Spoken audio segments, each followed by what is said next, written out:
David Johnson.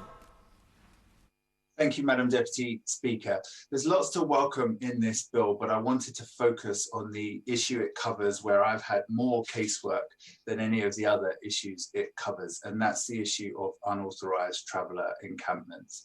Now, unfortunately, in my constituency, these are a common feature, and since last July, I've been copied on a weekly report of when there are unauthorised camps.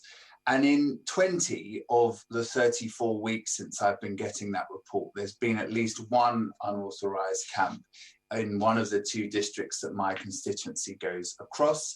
And in 32 of the 34 weeks, there's been at least one camp somewhere in Oxfordshire.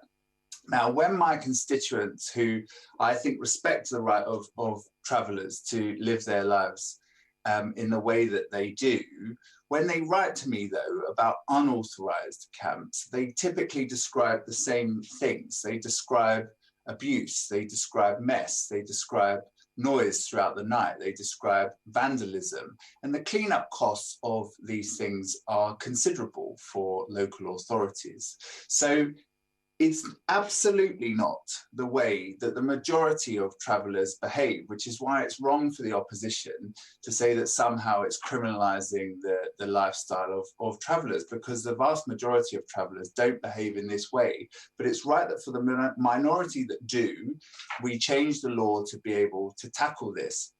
The unauthorised camps do provide and cause distress and disruption and damage, as the bill acknowledges. And it's common for the police to say they don't have the power to act, so right that we should lower the threshold to enable them to do so. They're commonly set up on highways, which in my constituency typically means the slip road on the A34 at Drayton. So it's right that we should clear them from roads in that way. And it also acknowledges the cat and mouse game that goes on, where after often such a long time to try and get these camps removed, they then reappear in the same place within days or within weeks, as they have been doing at Great Western Park. So I support the government's measures here involving possible prison sentences or fines or confiscation of vehicles.